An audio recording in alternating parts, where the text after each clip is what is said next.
ಆತಾನಂಜಿ ಮಹಾರಾಜರಲ್ಲಿ ಹಾಗೆ ಮಾತಾಜಿ ಪ್ರಬೋಧಮಯಿ ಮಾತಾಜಿಯವರೇ, ಕಾರ್ಯಕ್ರಮದ ವೇದಿಕೆ ಮೇಲೆ ಉಪಸ್ಥಿತರಿರುವಂಥ ಎಲ್ಲ ಸರ್ವರೇ, ಗಣ್ಯ ಮಾನ್ಯರೇ, ಪರಮಹಂಸ ಶ್ರೀರಾಮಕೃಷ್ಣ ಪರಮಹಂಸರ ಒಂದು ಚಿಂತನ ಗೋಷ್ಠಿ ಕಾರ್ಯಕ್ರಮ.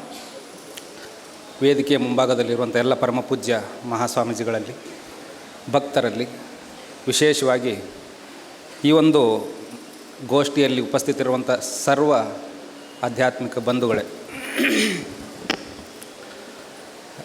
ಭಗವಾನ್ ಶ್ರೀರಾಮಕೃಷ್ಣರ ಅವತೀರ್ಣ ಮತ್ತು ಅವರ ಜೀವನದ ಹಲವಾರು ಶ್ರೇಷ್ಠ ಐತಿಹಾಸಿಕ ಹಿನ್ನೆಲೆಯ ಮೈಲುಗಲ್ಲುಗಳನ್ನು ಅವಲೋಕನ ಮಾಡಿ ನೋಡಿದಾಗ, ಅತಿ ಪುರಾತನ ಪರಂಪರೆಯಿಂದ ಬಂದಂಥ ಭಾರತೀಯ ಈ ಸಾಂಸ್ಕೃತಿಕ ಆಧ್ಯಾತ್ಮಿಕ ಹಿರಿಮೆಯನ್ನು, ಇದರ ವೈಶಿಷ್ಟ್ಯತೆಯನ್ನು ಆಧುನಿಕ ಕಾಲದ ಮಾನವನ ಸಂಶಯಗ್ರಸ್ತ ಮನಸ್ಸಿಗೆ ಆಧ್ಯಾತ್ಮಿಕ ಶಕ್ತಿಯ ಮಹತ್ತನ್ನು ಅತ್ಯಂತ ಸರಳೀಕೃತವಾದ ಭಾಷೆಯಲ್ಲಿ ನಮ್ಮ ಮುಂದೆ ಪ್ರಸ್ತುತಪಡಿಸಿದ್ದಾರೆ. ಪಾಶ್ಚಿಮಾತ್ಯ ಜಗತ್ತಿನಲ್ಲಿ ಧರ್ಮ ಅದು ಮನುಷ್ಯನ ನಿತ್ಯ ಜೀವನಕ್ಕೆ ಪ್ರಯೋಜನಕ್ಕೆ ಬಾರದ ವಸ್ತು, ಅದರ ಕುರಿತಾಗಿ ಆಲೋಚನೆ ಮಾಡಿದರೂ ಪ್ರಯೋಜನವಿಲ್ಲ ಅನ್ನುವಂಥ ದೊಡ್ಡ ವೈಚಾರಿಕ ಕ್ರಾಂತಿ ನಡೆದಂಥ ಕಾಲದಲ್ಲಿ ಮತ್ತು ಆಸ್ತಿಕ ಆಧ್ಯಾತ್ಮಿಕ ಭಕ್ತರಲ್ಲಿ ಪರಮ ಸತ್ಯದ ಕುರಿತಾದ ಅಪನಂಬಿಕೆ ಜಾಸ್ತಿ ಆದಾಗ, ರಾಮಕೃಷ್ಣರು ಸ್ವತಃ ಜೀವನವನ್ನು ಅದ್ಭುತವಾದ ರೀತಿಯಲ್ಲಿ ಅವರ ಆಧ್ಯಾತ್ಮಿಕ ಸಾಕ್ಷಾತ್ಕಾರದ ಅಗ್ನಿಕುಂಡದಿಂದ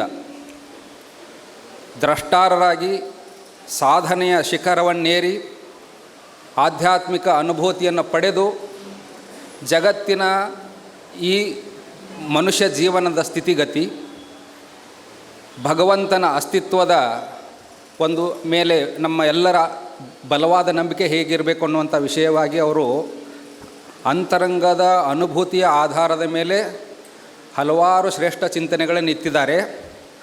ಆದರೆ ಅದಕ್ಕಿಂತ ಪೂರ್ವದಲ್ಲಿ ಈ ಭವ್ಯ ಪರಂಪರೆಯಲ್ಲಿ ಬಹಳಷ್ಟು ಒಂದು ವಿಶಿಷ್ಟವಾದಂಥ ಆಧ್ಯಾತ್ಮಿಕ ಪುರುಷರು ಬಂದರು.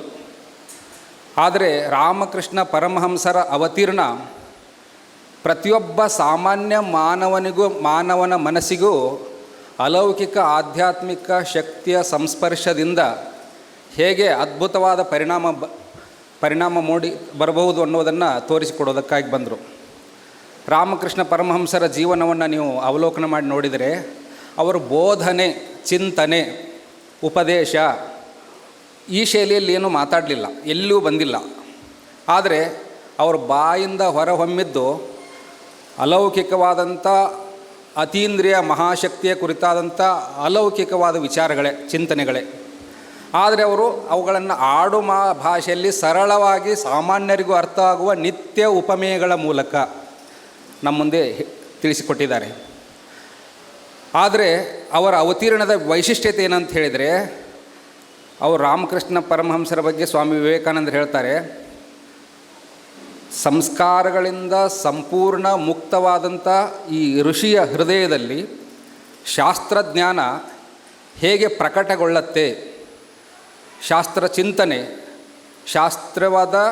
ಶಾಸ್ತ್ರೀಯ ಭಾರತೀಯ ಪುರಾತನ ಋಷಿಗಳು ನಮಗಿತ್ತಂಥ ಆ ಅಲೌಕಿಕ ವಿಚಾರ ತರಂಗಗಳು ಹೇಗೆ ಋಷಿಯ ಹೃದಯದಲ್ಲಿ ವ್ಯಕ್ತಗೊಳ್ಳುತ್ತೆ ಎಂಬುದನ್ನು ಜಗತ್ತಿಗೆ ತೋರಿಸಿಕೊಡುವುದಕ್ಕಾಗಿ ಸ್ವಯಂ ವೇದಮೂರ್ತಿಯಾದ ಭಗವಂತ ಈ ಕಲಿಯುಗದಲ್ಲಿ ಲೌಕಿಕ ವಿದ್ಯೆಯನ್ನು ಆಶ್ರಯಿಸದೆ, ಅಂತರಂಗದಲ್ಲಿ ಯಾವುದೇ ಹೊರಗಡೆಯ ಬಾಹ್ಯ ಪುಸ್ತಕಗಳ ಆಶ್ರಯವನ್ನು ಪಡೆಯದೆ ಅವರು ಸ್ವಾನುಭವದಿಂದ ಸಾಧನೆಯನ್ನು ಮಾಡಿ ಸಿದ್ಧಿಯನ್ನು ಗಳಿಸಿ ಅದನ್ನು ನಮ್ಮ ಮುಂದಿಟ್ಟಿದ್ದಾರೆ.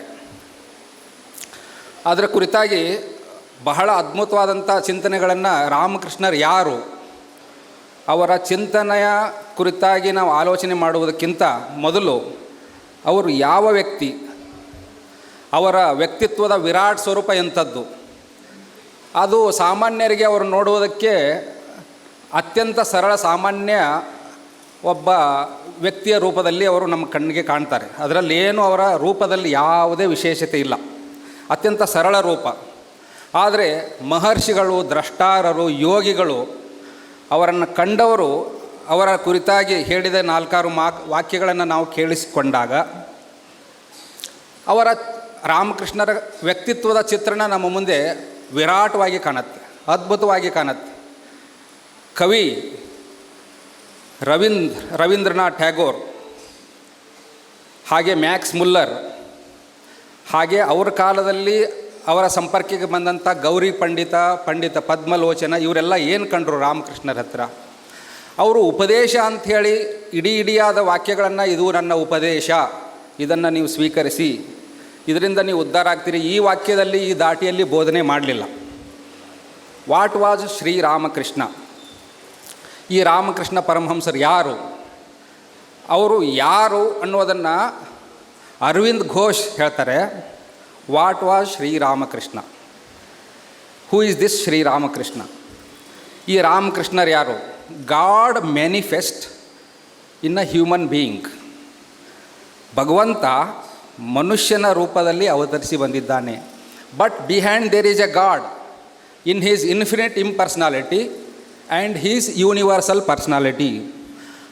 ಇನ್ಫಿನಿಟ್ ಇಂಪರ್ಸನಾಲಿಟಿ, ಅವರ ಅನಂತವಾದ ಅವ್ಯಕ್ತ ಅಲೌಕಿಕ ವ್ಯಕ್ತಿತ್ವದ ಹಿಂದೆ ಮತ್ತು ವ್ಯಕ್ತವಾದ ಮಾನವನ ಈ ರೂಪದ ಮುಂದೆ ಇರುವುದು ಸತ್ಯ ದೇವರು ಬಿಟ್ಟು ಇನ್ಯಾವುದೂ ಇಲ್ಲ. ಅಂದರೆ ಏನು ಹೇಳಿದಾಗಾಯಿತು? Behind there is a God in his infinite impersonality and his universal personality. ಅಂದರೆ ನಮಗೆ ಇವತ್ತಿನ ಸಂದಿಗ್ಧ ಪರಿಸ್ಥಿತಿಯಲ್ಲಿ ನಾವು ಒಂದು ಪುಸ್ತಕವನ್ನು ಆಶ್ರಯಿಸಿ, ಒಂದು ಧರ್ಮ ಗ್ರಂಥವನ್ನು, ಒಬ್ಬ ಪ್ರವಾದಿಯನ್ನು, ಇದೊಂದು ಧರ್ಮದ ಸಂಸ್ಥಾಪಕ ಅನ್ನುವ ರೀತಿಯಲ್ಲಿ ನಾವು ಅವರನ್ನು ಜಗತ್ತಿನ ಮುಂದೆ ಧರ್ಮಗುರು, ಜಗದ್ಗುರು ಈ ದಾಟಿಯಲ್ಲಿ ನಾವು ಎಲ್ಲರೂ ಬಿಂಬಿಸುವುದಕ್ಕೆ ಪ್ರಯತ್ನ ಮಾಡ್ತೇವೆ. ಇವರು ಒಂದು ಧರ್ಮ, ಇದು ಒಂದು ಸ್ವತಂತ್ರ ಧರ್ಮ ಎಂಬಂತೆ ಒಬ್ಬೊಬ್ಬ ವ್ಯಕ್ತಿಯನ್ನು ಬಿಂಬಿಸುವುದಕ್ಕೆ ನಾವು ಪ್ರಯತ್ನ ಮಾಡ್ತಿದ್ದೇವೆ.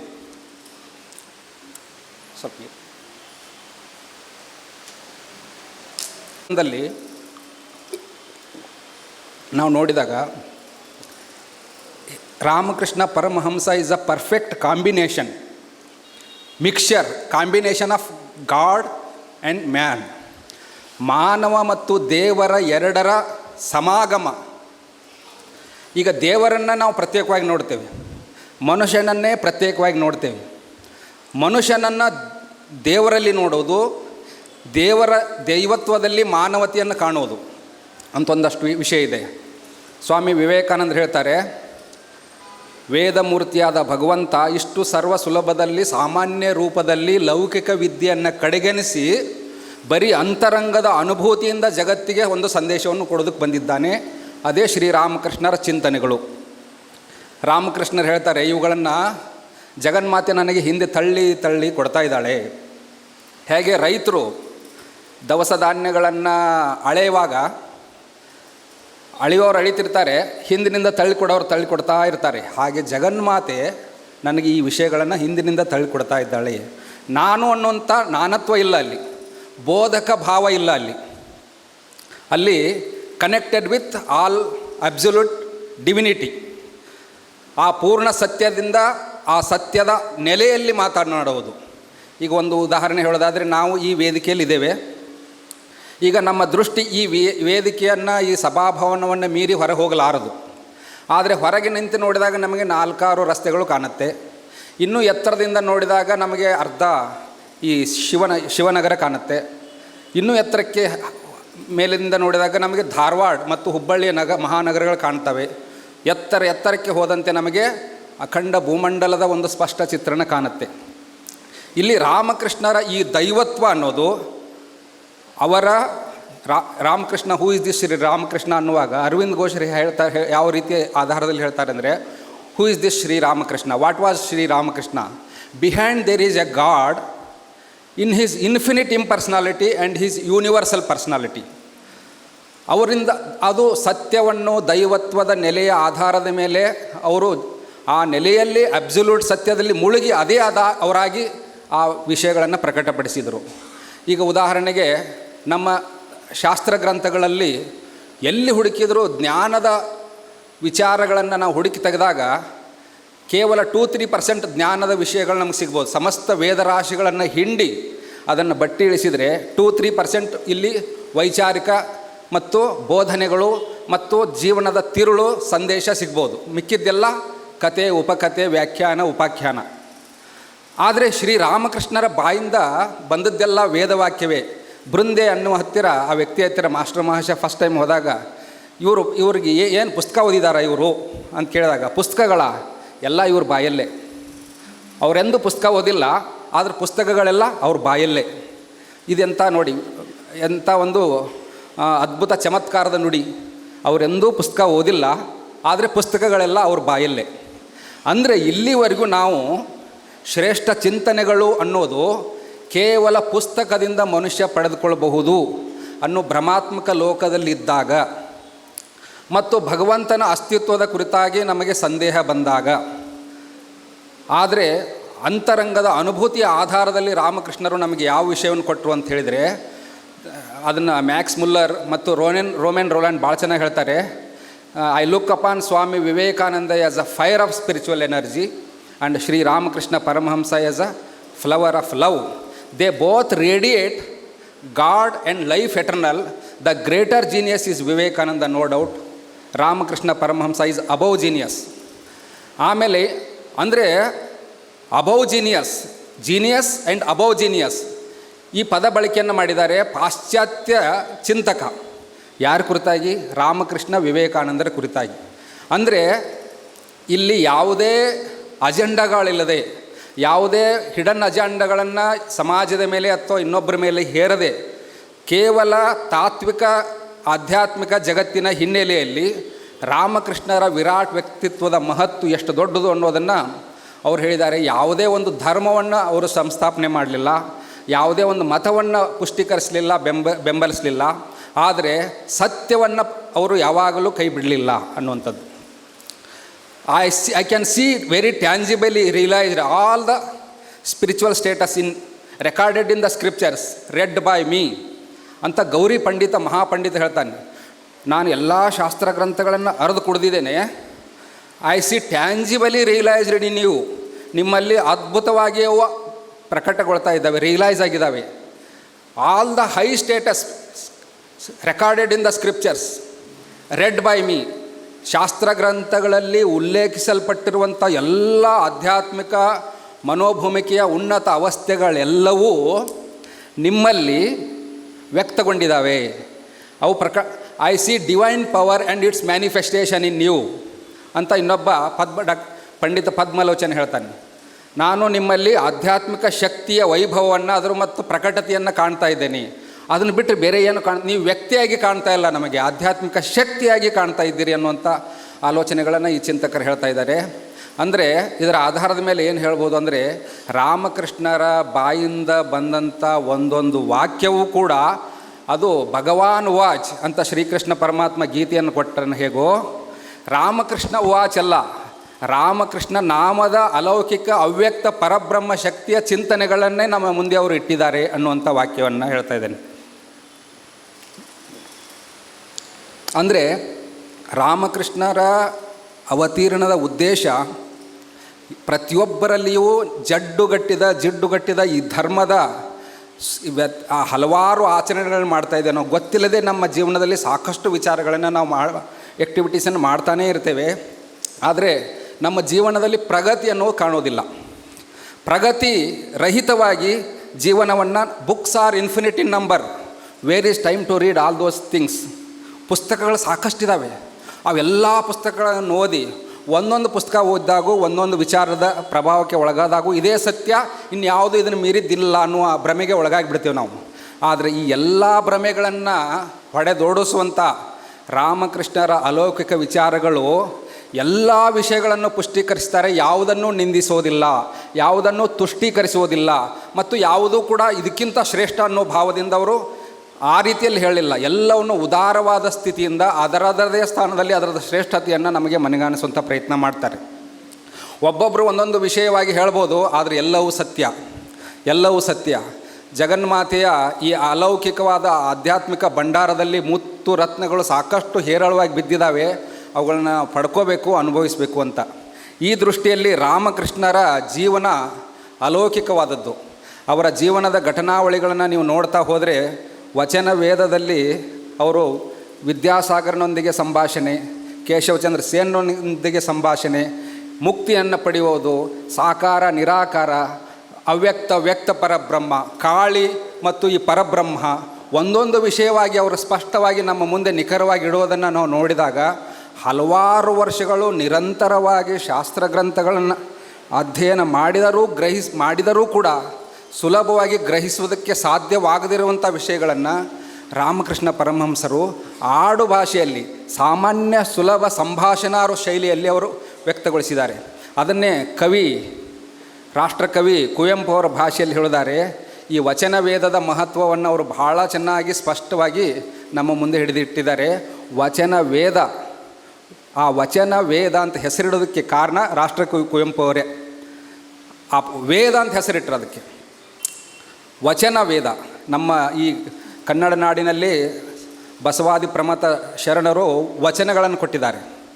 ಆ ವಚನಗಳು ಅವು ಹಾಗೇ ಅಲೌಕಿಕವಾದಂಥ ಆಧ್ಯಾತ್ಮಿಕ ಶಕ್ತಿಯನ್ನು ಸಂದೇಶವನ್ನು ಸಾರುವಂಥ ವಚನಗಳು.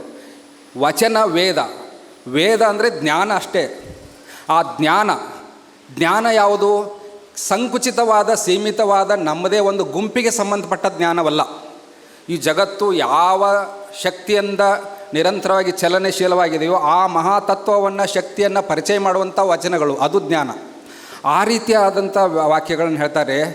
ಈ ಸೃಷ್ಟಿ, ಸ್ಥಿತಿ, ಪ್ರಳಯ ಮತ್ತು ಆಧ್ಯಾತ್ಮಿಕ ವಿಚಾರಗಳ ಕುರಿತಾಗಿ ನಮ್ಮ ಎಲ್ಲ ಪ್ರಶ್ನೆಗಳು, ಒಂದೊಂದು ರೀತಿಯಾದ ಉತ್ತರಗಳನ್ನು ಪಡೆಯೋದಕ್ಕೆ ನಮಗೆ ಎಷ್ಟು ಸಮಯ ಬೇಕು, ಎಷ್ಟು ಪುಸ್ತಕಗಳನ್ನು ಓದಬೇಕು. ಆದರೆ ರಾಷ್ಟ್ರಕವಿ ಕುವೆಂಪು ಅವರು ಮುನ್ನುಡಿ ಬರಿತಾ ಈ ವಚನ ವೇದ ಅನ್ನುವಂಥ ರಾಮಕೃಷ್ಣರ ಉಪದೇಶಾಮೃತದ ಆ ಪುಸ್ತಕಕ್ಕೆ ಮುನ್ನುಡಿ ಬರೀತಾರೆ, ಶ್ರೀರಾಮಕೃಷ್ಣ ವಚನ ವೇದವೆಂದರೆ ಇದೊಂದು ಕರತಲ ದೇವಸ್ಥಾನ, ಕರತಲ ತಪೋರಂಗ, ಕರತಲ ಪುಣ್ಯಕ್ಷೇತ್ರ. ಆದರೆ ದೇವಸ್ಥಾನ ಪುಣ್ಯಕ್ಷೇತ್ರಗಳಂತೆ ತಾನೆಂದಿಗೂ ಕಲುಷಿತವಾಗುವ ಸಂಭವವಿಲ್ಲ, ಶಿಥಿಲವಾಗುವ ಸಂಭವವಿಲ್ಲ. ಯಾರ ಕೈ ಈ ವಚನ ವೇದವನ್ನು ಹಿಡಿದಿರುತ್ತದೆಯೋ ಅದು ಭಗವಂತನ ಪಾದಾರವಿಂದವನ್ನೇ ಧರಿಸಿರುತ್ತದೆ. ಯಾರ ಜಿಹ್ವೆ ಈ ವಚನ ವೇದವನ್ನು ಪಠಿಸುತ್ತದೆಯೋ ಅದು ಅಮೃತವನ್ನೇ ಇಂಟುತ್ತಿರುತ್ತದೆ. ಇದು ಆನಂದದ ಆಗರ, ಶಾಂತಿಯ ಸಾಗರ, ದಿವ್ಯ ಜ್ಞಾನದ ಓಗರ. ಕಷ್ಟದ ಸಮಯದಲ್ಲಿ ಧೈರ್ಯವೀಯುವ ಸಖ, ಸುಖದ ಸಮಯದಲ್ಲಿ ಸಮರ್ಪಣಾ ಭಾವವಿತ್ತು ವಿನಯ ಭಕ್ತಿಗಳನ್ನು ಪ್ರಚೋದಿಸುವ ಗುರು. ನೋಡಿ ಎಷ್ಟು ಚೆನ್ನಾಗಿದೆ. ಕತ್ತಲಲ್ಲಿ ದೀಪ ಇದ್ದ ಹಾಗೆ, ದಾರಿಗೆ ಊರೆಗೋಲು, ದಿಕ್ಕುಗೆಡದಂತೆ ಗುರಿ ದೋರುವ ಧ್ರುವತಾರೆ. ಯಾವ ಓದು ಬರುವ ಸಾಮಾನ್ಯನೂ ಈ ವಚನವೇದ ಗ್ರಂಥವನ್ನು ಓದಿದ ಮೇಲೆ ಯಾವ ವಿದ್ವತ್ಪೂರ್ಣವಾದ ಪಂಡಿತನಿಗೂ ಕೀಳೆಂದು ನಾಚಬೇಕಾಗಿಲ್ಲ, ಕಡಿಮೆ ಎಂದು ಭಾವಿಸಬೇಕಾಗಿಲ್ಲ. ಬದಲಾಗಿ ತನಗಿಂತ ಧನ್ಯರಿಲ್ಲ ಎಂದರಿತು ನಿರ್ಮಮನಾಗುತ್ತಾನೆ, ಶಾಂತನಾಗುತ್ತಾನೆ, ಪೂರ್ಣನಾಗುತ್ತಾನೆ. ಆತನಿಗೆ ಗಗನದಷ್ಟು ವೈಶಾಲ್ಯತೆ, ಅಂಬುದಿಯ ಗಂಭೀರ ಗಾಂಭೀರ್ಯ, ಹೈಮಾಚಲದಷ್ಟು ಔನ್ನತ್ಯ ಎಲ್ಲವೂ ಸಿದ್ಧಿಸುತ್ತದೆ. ಯಾವ ವೇದಾಂತ ದರ್ಶನಾದಿಗಳ ಸರ್ವಸಾರವನ್ನು ಇಷ್ಟು ಸರ್ವ ಸುಲಭ ರೂಪದಲ್ಲಿ ಹಿಡಿದಿಟ್ಟಿದ್ದಾರೆ ಅಂತ ಹೇಳಿದರೆ, ಈ ಎಲ್ಲ ಸಮಸ್ತ ಗ್ರಂಥರಾಶಿಗಳನ್ನು ಓದಿ ಅರ್ಥೈಸಿಕೊಳ್ಳಲಾಗದಂಥ ವಿಷಯಗಳನ್ನು ಕೇವಲ ಶ್ರೀರಾಮಕೃಷ್ಣ ವಚನಾಮೃತ, ವಚನ ವೇದ ಅನ್ನುವಂಥ ಸಣ್ಣ ಕಂಡೆನ್ಸ್ಡ್ ಬುಕ್ ಅಥವಾ ಸಂಕ್ಷಿಪ್ತ ರೂಪವನ್ನು ಓದಿದರೂ ಸಾಕು, ಅದರಲ್ಲಿ ಅಪಾರವಾಗಿ, ಹೇರಳವಾಗಿ ನಿತ್ಯ ನಮ್ಮ ಜೀವನದಲ್ಲಿ ನಡೆಯುವ ಘಟನೆಗಳನ್ನ ಬಗ್ಗೆ ಹೇಳ್ತಾರೆ. ನೋಡಿ ಎಷ್ಟು ಚೆನ್ನಾಗಿ ಹೇಳ್ತಾರೆ ಅಂದರೆ, ಎಲ್ಲ ಸಾಮಾನ್ಯರಿಗೂ ಅರ್ಥವಾಗುವ ಭಾಷೆ. ಭಗವಂತ ಇಷ್ಟು ಸುಲಭ ರೂಪದಲ್ಲಿ ಹಿಂದೆಂದೂ ಅವತರಿಸಿರಲಿಲ್ಲ, ಭಗವದ್ವಾಣಿ ಇಷ್ಟು ಸುಲಭ ರೂಪದಲ್ಲಿ ಹಿಂದೆಂದೂ ಕೃತಿಗೊಂಡಿರಲಿಲ್ಲ. ಆದರೆ ಸ್ವಾಮಿ ವಿವೇಕಾನಂದರು ಹೇಳ್ತಾರೆ, ನೀವು ರಾಮಕೃಷ್ಣ ಪರಮಹಂಸರನ್ನು ಅವತಾರ ಪುರುಷ ಅಂತ ಕರಿತಿರೋ, ದೇವರಂತ ಕರಿತಿರೋ, ಸಂತರಂತ ಕರಿತಿರೋ, ಅಥವಾ ಮನುಷ್ಯ ಅಂತ ಕರಿತಿರೋ, ಏನೂ ಚಿಂತೆ ಇಲ್ಲ. ಆದರೆ ಅವರ ಒಂದೊಂದು ವಾಕ್ಯಗಳನ್ನು ಹಿಡಿದು ಮನನಶೀಲರಾಗಿ ನೀವು ಕುಳಿತಾಗ ನಿಮಗೆ ಆ ಅಜ್ಞಾನದ ಮೋಡ, ಅಂಧಕಾರದ ಮೋಡ ಚದರಿ ಹೋಗಿ ಜ್ಞಾನ ಸೂರ್ಯ ನಿಮ್ಮ ಹೃದಯದಲ್ಲಿ ಪ್ರಕಾಶಮಾನವಾಗ್ತಾನೆ ಅಂತ. ಅಂದರೆ ನಮಗೆ ಬೇಕಾಗಿರುವತ್ತು ಇವತ್ತಿನ ಈ ಕಾಲಘಟ್ಟದಲ್ಲಿ ಮಾನವ ಜೀವನ 60-70 ವರ್ಷದಲ್ಲಿ ಮುಗಿದು ಹೋಗುವಂಥ ಅಲ್ಪ ಅವಧಿ. ಆದರೆ ನಮಗೆ ಜ್ಞಾನೋದಯವಾಗುವುದರೊಳಗಾಗಿಯೇ ವಯಸ್ಸಾಗಿ ಹೋಗಿಬಿಟ್ಟಿರುತ್ತೆ. ಅಂದರೆ ನಾವು ಬಾಲ್ಯದಿಂದಲೂ ಯಾವುದನ್ನು ತಿಳ್ಕೊಳ್ಬೇಕು ಅಂತ ತವಕದಿಂದ ನಾವು ಹಲವಾರು ಗ್ರಂಥಗಳ ಮೊರೆಯನ್ನು ಹೊಕ್ಕೂ ಕೂಡ ಆ ಕ್ಲಿಷ್ಟವಾದ ಶ್ಲೋಕಗಳ ಅನ್ವೇಷಣೆ, ಅರ್ಥ, ಅದರ ಸಂಕ್ಷಿಪ್ತ ವಿವರಣೆ, ಅದರ ವಿಶ್ಲೇಷಣೆಗಳನ್ನು ಓದುವುದಕ್ಕೆ ತಿಳ್ಕೊಳ್ಳೋದಕ್ಕೆ ಕಷ್ಟಪಟ್ಟರೂ ಕೂಡ ದೊರೆಯಲಾಗದಂಥ ವಿಷಯಗಳನ್ನು ಇಷ್ಟು ಸರಳ ಭಾಷೆಯಲ್ಲಿ ಹೇಳ್ತಾರೆ ಅಂತಂದರೆ ಅವರೊಂದು ರೂಪಕ ಕೊಡ್ತಾರೆ. ನಿಮ್ಗೆ ಆ ಉದಾಹರಣೆ ಕೊಟ್ಟರೆ ಬಹಳ ಚೆನ್ನಾಗಿ ಅರ್ಥ ಆಗತ್ತೆ. ಈ ಭಗವದ್ ಆನಂದದ ಬಗ್ಗೆ ಸಾಮಾನ್ಯ ಪ್ರಾಪಂಚಿಕರಿಗೂ ಅರ್ಥಪಡಿಸುವ ಭಾಷೆಯಲ್ಲಿ ಒಂದು ಹೇಳ್ತಾರೆ. ಮಕ್ಕಳಿಗೆ ದಾಂಪತ್ಯ ಸುಖ ಅಂದರೆ ಏನು ಅಂತ ಗೊತ್ತಿರೋದಿಲ್ಲ. ಹಾಗೆ ಪ್ರಾಪಂಚಿಕನಿಗೆ ಆಧ್ಯಾತ್ಮಿಕದ ರುಚಿ ಅಂತ ಗೊತ್ತಿರಲ್ಲ. ಹೇಗೆ ಮಕ್ಕಳಿಗೆ ದಾಂಪತ್ಯ ಜೀವನದ ಸುಖ ಅನ್ನೋದು ಗೊತ್ತಿರಲ್ವೋ, ಹಾಗೆ ಪ್ರಾಪಂಚಿಕವಾದ ಮನುಷ್ಯನ ಮನಸ್ಥಿತಿಗೆ ಆಧ್ಯಾತ್ಮಿಕ ಆನಂದದ ರುಚಿಯ ಗಂಧ ಇರೋದಿಲ್ಲ. ನೋಡಿ ಒಂದು ವಾಕ್ಯ, ಇದರ ಬಗ್ಗೆ ಆಲೋಚನೆ ಮಾಡಿ ನೀವು. ಅಂದರೆ ಒಂದೊಂದು ವಾಕ್ಯವನ್ನು ಅವರು ಹೇಳಿದಾಗ ಹೇಗೆ ಹಗಲಲ್ಲಿ ಆಕಾಶದಲ್ಲಿ ನೋಡಿದರೆ ನಕ್ಷತ್ರಗಳು ಕಾಣ್ತವ? ನಕ್ಷತ್ರಗಳು ಕಾಣೋದಿಲ್ಲ. ಹಾಗಂತ ನಕ್ಷತ್ರಗಳು ಇಲ್ವಾ? ಇದ್ದಾವೆ. ಎಷ್ಟು ಸರಳವಾಗಿದೆ ನೋಡಿ. ಹೇ ಮನುಜ, ಸಂದೇಹ ಪಡಬೇಡ. ಭಗವಂತನ ಅಸ್ತಿತ್ವದ ಕುರಿತಾಗಿ ಸಂದೇಹ ಪಡಬೇಡ. ಹೇಗೆ ಸಂದೇಹ ಪಡಬೇಡ ಅಂದರೆ, ಹಗಲಲ್ಲಿ ಆಕಾಶದಲ್ಲಿ ನಕ್ಷತ್ರಗಳಿದ್ದರೂ ನಕ್ಷತ್ರಗಳು ಕಾಣಲ್ಲ. ಹಾಗಂತ ನಕ್ಷತ್ರಗಳು ಇಲ್ಲ ಅಂತ ಹೇಳೋದಕ್ಕಾಗಲ್ಲ. ಹಾಗೆಯೇ ಭಗವಂತ ನನ್ನ ಕಣ್ಣಿಗೆ, ನನ್ನ ಅನುಭವಕ್ಕೆ ಭಗವತ್ ಶಕ್ತಿ ಅನುಭವಕ್ಕೆ ಬರದೇ ಇದ್ರೇನಂತೆ. ಅದು ಬರದೇ ಇದ್ದರೆ ಭಗವತತ್ವ ಇಲ್ಲ ಅಂತ ನಾನು ವಾದಿಸಬಾರ್ದು. ಭಗವತತ್ವ ಇದೆ, ಆದರೆ ಅನುಭವ ಪಡೆದುಕೊಳ್ಳುವಂಥ ತಾಕತ್ತು, ಶಕ್ತಿ, ಶ್ರದ್ಧೆ ನನ್ನಲ್ಲಿಲ್ಲ ಅನ್ನೋ ಭಾವನೆಯನ್ನು ತಾಳಬೇಕು. ಸಂದೇಹ ಪಡಬೇಡ ಅಂತ. ರಾಮಕೃಷ್ಣ ಪರಮಹಂಸರ ಬಗ್ಗೆ ಸ್ವಾಮಿ ವಿವೇಕಾನಂದರು ಬಹಳ ಅದ್ಭುತವಾದ ವಾಕ್ಯವನ್ನು ಹೇಳ್ತಾರೆ.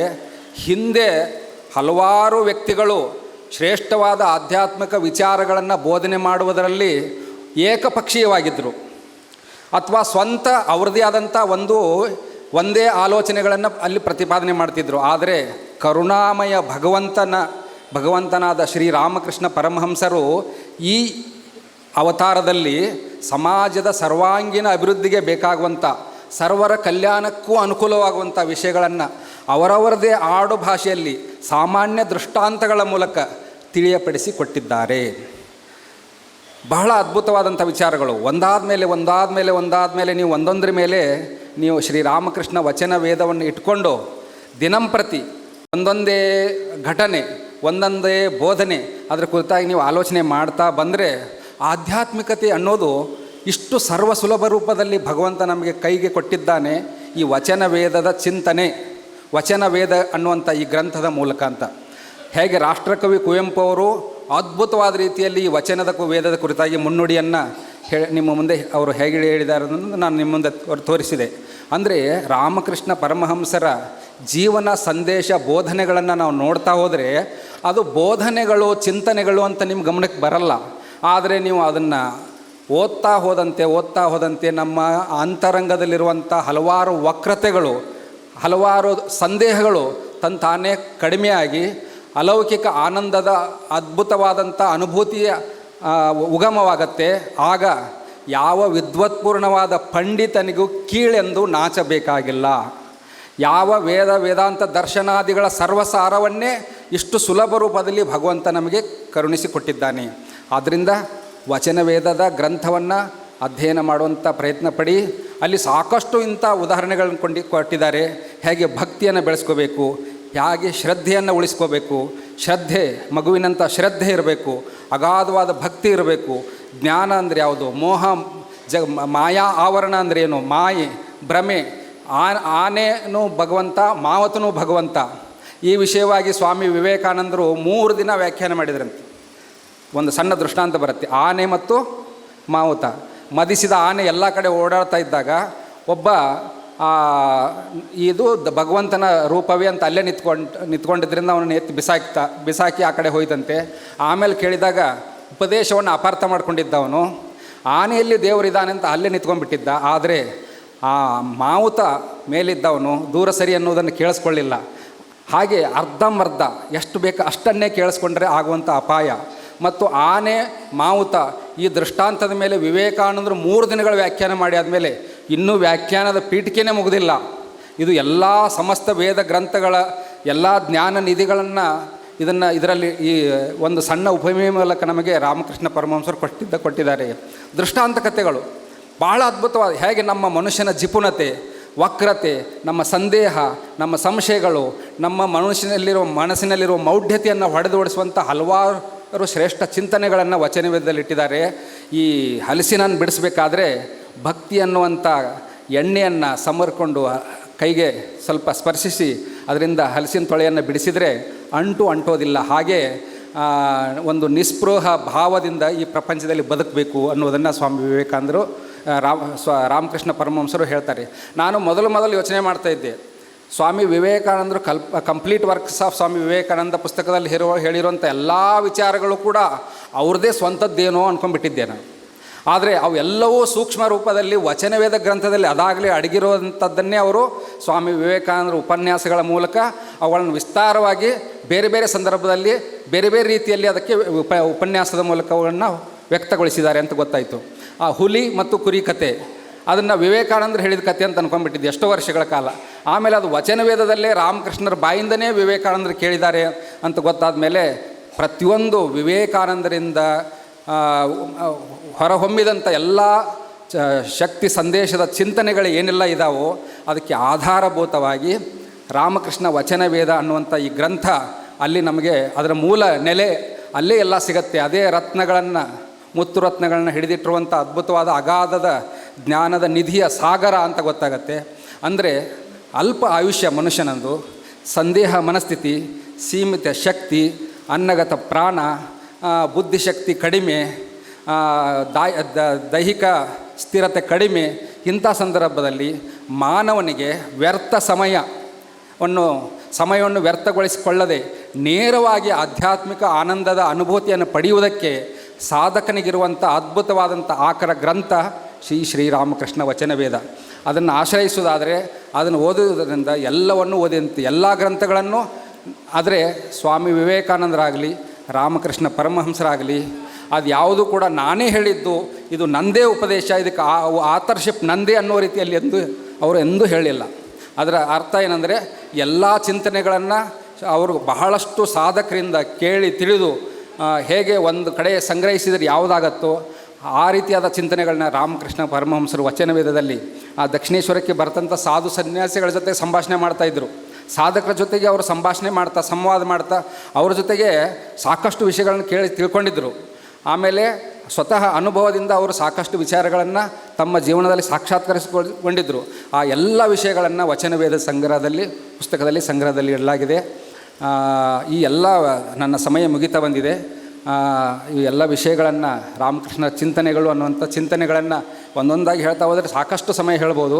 ಆದರೆ ಸಂಕ್ಷಿಪ್ತವಾಗಿ ಇಷ್ಟೇ ನಾನು ಹೇಳೋದಕ್ಕೆ ಇಷ್ಟಪಡ್ತೀನಿ. ಮತ್ತೊಮ್ಮೆ ಶ್ರೀರಾಮಕೃಷ್ಣ ವಚನವೇದದ ಕುರಿತು ನೀವು ಮತ್ತೊಮ್ಮೆ ಅವಲೋಕನ ಮಾಡಿ, ಚಿಂತನೆ ಮಾಡಿ, ಮನನ ಮಾಡಿ, ನಮಗೆ ಅದು ಸ್ವಯಂ ವೇದ್ಯವಾಗತ್ತೆ. ಈ ಒಂದು 4-6 ಮಾತುಗಳನ್ನು ನಿಮ್ಮ ಜೊತೆಗೆ ಹಂಚಿಕೊಂಡು ನಾನು ಮಾತು ಮುಗಿಸ್ತಾ ಇದ್ದೇನೆ.